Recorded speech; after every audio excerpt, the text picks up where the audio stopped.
and I had all the, like one-liners like, hell no! And I'm like, blasting all over the place. And so when we broke for lunch, Richard says to me, you don't have to project.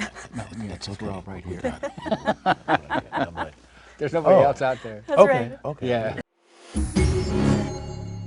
I wanted to talk to you, Keith, because this was your first movie. You're a Juilliard grad. You've done theater, and you get this role. Do you remember very much, did they just give you sides for Childs? Did they let you read the whole script? Did you come in like having a good idea of who you wanted him to be as a character?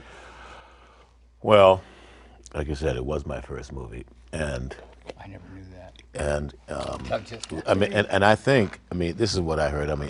When I see Roger Mosley, I always thank him because I think it was going to be him first, but then he got Magnum. Got it. And was tied to that. So, because I had auditioned for this in New York, and there's all the usual suspects that you audition with in New York. And I remember David Foster asking me, a bunch of questions, would I be willing to go, and blah, blah, blah. And then it was about a month, and I hadn't heard anything, so I was like, well, I guess that didn't happen. And I had just come from being on tour with A Midsummer Night's Dream. Okay. And I was about to go to Milwaukee to do my speech teacher training.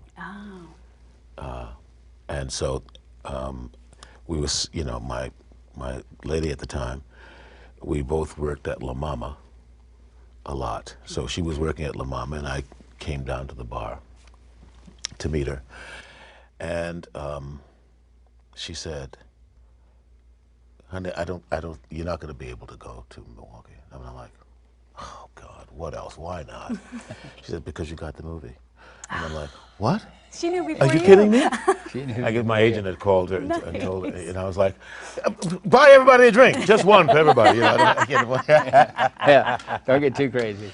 John isn't from all accounts, and every talk to him, he doesn't like to overly direct. He kind of he casts and let the actor be who they want to be. Do you remember him saying how he wanted Childs to be, or lean into anything that your gut was kind of telling you to do with him? Mostly relaxed. Like I said, I had, I'm coming from the theater. Right, exactly. It's the first time I'd ever been on a sound stage, and it was, wow.